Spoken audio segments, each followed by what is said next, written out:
From translation, ISV, International Standard Version, this 257 day of the year. Today we are reading passages Ezekiel 46 to 48. Ezekiel chapter 46, verses 1 to 20. This is what the Sovereign Lord says. The gate of the inner court that faces east is to remain closed on the 6 working days. But on the Sabbath day and on the day of the new moon, it is to be opened. The prince is to enter from the outside through the vestibule of the gate and stand by the entrance post of the gate, while the priests offer up his burnt offering and his peace offerings. He is to worship at the entrance post of the gate. Then he is to leave, but the gate is not to be closed until evening. The people of the land are also to offer worship at the entrance post of that gate on the Sabbath and on the day of the new moon, before the Lord. The burnt offering that the prince is to offer to the Lord on the Sabbath day is to be 6 unblemished lambs and 1 unblemished ram. The grain offering that is to be offered with the ram is to be an ephah, and the grain offering with the lambs is to be whatever he wants to give, provided it is 1 ephah per lamb. Now as for the oil, 1 bath is to be given with each ephah of grain. On the day of the new moon, he is to offer an unblemished young bull, 6 lambs, and a ram, all of which are to be unblemished. He's to provide a grain offering of an ephah with the bull and an ephah with the ram, and as many ephahs as he wants to give with the lambs, along with 1 bath of oil for each ephah. When the prince enters, he is to enter through the vestibule of the gate and leave through it as well. But when the people of the land come before the Lord on appointed festival days, whoever enters through the north gate to worship is to leave through the south gate, and whoever enters through the south gate is to leave through the north gate. No one is to return through the same gate by which he came in. The prince is to enter with them whenever they enter, and when they leave he is to leave with them. At the festivals and the appointed times, the grain offering is to be an ephah with the bull, an ephah with the ram, and as many ephahs as he wants with the lambs, along with 1 bath of oil for each ephah. When the prince provides a freewill offering, whether a burnt offering or a peace offering for the Lord, the gate facing east is to be opened for him. He is to provide his burnt offering or his peace offerings the same way he does on the Sabbath day. Then he is to leave, and the gate is to be closed after he leaves.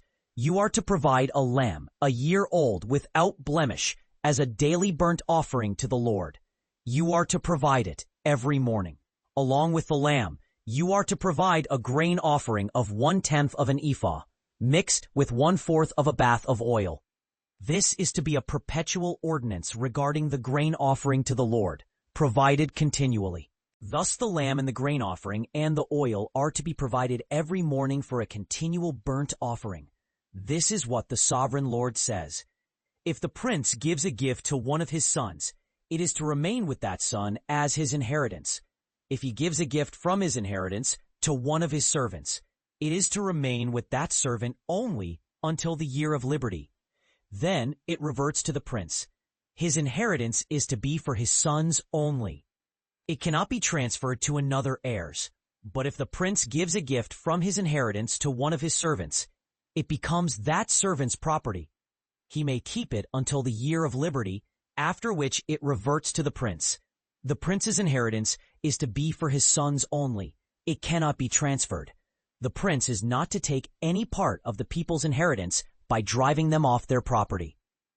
He is to provide a means for the people to support his sons from his own property, so that my people will not be scattered, nor will I cause them to be driven away. Then he brought me through the entrance to the side chambers that faced the sanctuary, into the rooms that faced north, toward the rear of the sanctuary. There he told me, these are the kitchens where the temple staff are to boil the sacrifices offered by the people. Ezekiel chapter 47. Verses 1 to 23. The man brought me back to the entrance of the temple, and I saw water flowing from under the threshold of the temple, moving eastward. The water was flowing down from under the southern side of the temple, south of the altar. He brought me out through the north gate and led me around to the east gate. There I saw the water trickling down from the southern side of the gate. The man went toward the east with a measuring line in his hand. He measured off 500 meters, then led me through the water. The water came up to my ankles. Then he measured off another 500 meters and led me through the water. The water came up to my knees. He measured off another 500 meters and led me through the water. The water came up to my waist. After that, he measured off another 500 meters. There I couldn't wade through because the water had risen so high that one had to swim. It was a river that could not be waded. He asked me, "Have you seen this, son of man?" Then he led me back to the bank of the river. When I looked back at it, I saw very many trees on both banks of the river. Then he said to me, "This water is flowing toward the eastern region and down into the desert. When it flows into the Dead Sea, the water of the sea will become fresh. Wherever the river flows, there will be all sorts of animals and fish. For wherever this water comes, the water of the sea will become fresh, and everything will live wherever the river flows. Fishermen will stand by it. From Engedi to Eneglaim, they will be casting nets. The fish will be of many kinds, like the fish of the Mediterranean Sea. Its swamps and marshes won't be healed. They will be left for salt. By the river on its banks, on one side and on the other, all kinds of trees for food will grow. Their leaves won't wither, and their fruit won't fail.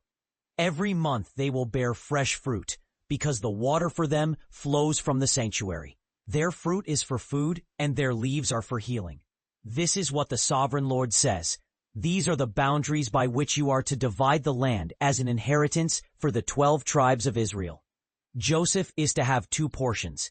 You are to divide it equally for an inheritance among them and among Joseph's descendants, whom he fathered, so that no one among them will have a larger inheritance than another. The land is to be allotted by lot, with each tribe receiving its portion. The boundary runs along the Dan River from Elon west to Jarkon. Then it goes to the Jordan River and ends at the Dead Sea. This is your eastern boundary. The northern boundary runs along the road from Bet-Aven to Shechem, then turns to the south to include Adullam. The boundary then turns to the west to the Mediterranean Sea and as far as Vaif by Ekron. This is the northern boundary. The eastern boundary is formed by the Jordan River, from the Jordan River to the Dead Sea. This is your eastern boundary. The southern boundary is formed by a line from Tamar to Merabath Kadesh in the Brook of Egypt. It ends at the Mediterranean Sea. This is the western boundary. You are to divide this land among yourselves among the tribes of Israel. You are to allot it by lot for an inheritance among yourselves and among foreigners who reside among you and who have fathered children among you. You are to treat them as native-born among you. Along with you, they are to receive an inheritance among the tribes of Israel. In whatever tribe a foreigner resides, there you are to give him his inheritance, declares the Sovereign Lord. Ezekiel chapter 48, verses 1 to 35. The leaders of Israel are to receive these land divisions. The tribes are to receive their allotments along the following lines. Dan, Joseph's tribe, and Benjamin are on the northern boundary. Near the boundary of Dan, from the eastern boundary to the western boundary, is Asher's allotment. On Dan's southern boundary, from east to west, Naphtali's allotment. On Naphtali's southern boundary, from east to west, Manasseh's allotment. On Manasseh's southern boundary, from east to west, Ephraim's allotment. On Ephraim's southern boundary, from east to west, Reuben's allotment. On Reuben's southern boundary, from east to west, Judah's allotment. On Judah's southern boundary, from east to west, will be the sacred allotment that you are to set apart. It is to be 25,000 cubits wide, and its length is to extend from east to west. The sanctuary is to be at its center. The sacred allotment that you set apart is to be 25,000 cubits long and 10,000 cubits wide. This sacred allotment is to be for the priests. 25,000 cubits long and 10,000 cubits wide. It is to be a most sacred area for them. It is to be for the consecrated priests, the descendants of Zadok, who did my duty and did not lead the Israelis astray as the other Levites did. It is to be a special piece of land for them, separate from the land for the rest of Israel. The Levites are to receive an allotment equal in size to that of the priests, 25,000 cubits long and 10,000 cubits wide. The whole length is to be 25,000 cubits, and the width 10,000 cubits. They are not to sell or exchange any part of it, nor are they to transfer this best part of the land, because it is sacred to the Lord. The remaining 5,000 cubits wide and 25,000 cubits long is for common use by the city, for dwellings and for open land. The city is to be in its center. These are its dimensions. The north side, 4,500 cubits. The south side, 4,500 cubits. The east side, 4,500 cubits. And the west side, 4,500 cubits. The city shall have shepherds from all of the tribes of Israel. They shall tend it and harvest its crops. The remainder of the length alongside the holy offering shall be 10,000 cubits to the east and 10,000 to the west. This shall be a district alongside the holy offering. Its produce shall be food for those who serve the city. Those who serve the city shall come from all the tribes of Israel. The whole holy offering shall be 25,000 by 25,000 cubits. You shall set apart the holy offering, together with the city property, as a square area. The remainder shall be for the prince, on both sides of the holy offering and of the city property, alongside the 25,000 cubits of the offering, as far as the eastern boundary, and westward alongside the 25,000 cubits as far as the western boundary. This shall be for the prince. The holy offering and the sanctuary of the temple shall be in the middle of it. The property of the Levites and the property of the city shall be between the territory of Judah and the territory of Benjamin, and shall belong to the prince. The territory of Judah and the territory of Benjamin shall belong to the prince. As for the rest of the tribes, from the east side to the west side, Benjamin shall have one portion. Adjoining the territory of Benjamin, from the east side to the west side, Simeon shall have one portion. Adjoining the territory of Simeon, from the east side to the west side, Issachar shall have one portion. Adjoining the territory of Issachar, from the east side to the west side, Zebulun shall have one portion. Adjoining the territory of Zebulun, from the east side to the west side, Gad shall have one portion. Adjoining the territory of Gad to the south side, the boundary shall extend from Tamar to the waters of Meribath Kadesh, to the Wadi of Egypt, and to the Great Sea.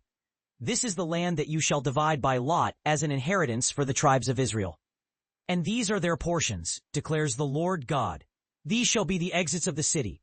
On the north side, the city shall have 3 exits. One exit shall be named after Reuben, one after Judah, and one after Levi. On the east side, which is 4,500 cubits long, there shall be 3 exits. One exit named after Joseph, one named after Benjamin, and one named after Dan. On the west side, which is 4,500 cubits long, there shall be 3 exits.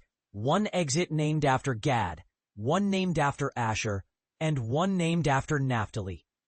On the south side, which is 4,500 cubits long, there shall be 3 exits. One exit named after Simeon, one named after Issachar, and one named after Zebulun.